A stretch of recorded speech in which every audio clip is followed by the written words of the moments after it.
بسم اللہ الرحمن الرحیم۔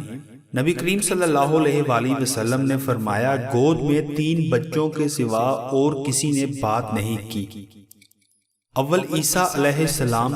بنی اسرائیل میں ایک بزرگ تھے، نام جریج تھا۔ وہ نماز پڑھ رہے تھے کہ ان کی ماں نے انہیں پکارا۔ انہوں نے اپنے دل میں کہا کہ میں والدہ کا جواب دوں یا نماز پڑھتا رہوں۔ اس پر ان کی والدہ نے غصہ ہو کر بد دعا کی، اے اللہ، اس وقت تک اسے موت نہ آئے جب تک یہ زانیہ عورت کا منہ نہ دیکھ لے۔ جریج اپنے عبادت خانے میں رہا کرتے تھے۔ ایک مرتبہ ان کے سامنے ایک فحشہ عورت آئی اور ان سے بدکاری چاہی، لیکن انہوں نے اس کی خواہش پوری کرنے سے انکار کیا۔ پھر ایک چرواہے کے پاس آئی اور اسے اپنے اوپر قابو دے دیا۔ اس سے ایک بچہ پیدا ہوا اور اس نے ان پر تہمت دری کہ یہ جریج کا بچہ ہے۔ ان کی قوم کے لوگ آئے اور ان کا عبادت خانہ توڑ دیا، انہیں نیچے اتار کر لائے اور انہیں گالیاں دی۔ پھر انہوں نے وضو کر کے نماز پڑھی۔ اس کے بعد بچے کے پاس آئے اور اس سے پوچھا کہ تیرا باپ کون ہے؟ بچہ اللہ کے حکم سے بول پڑا کہ چرواہا ہے۔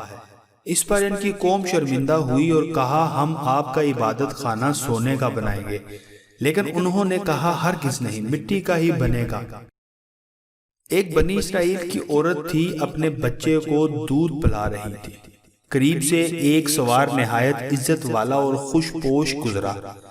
اس عورت نے کہا، اے اللہ، میرے بچے کو بھی اس جیسا بنا دے۔ لیکن بچہ اللہ کے حکم سے بول پڑا کہ اے اللہ، مجھے اس جیسا نہ بنانا۔ پھر اس کے سینے سے لگ کر دودھ پینے لگا۔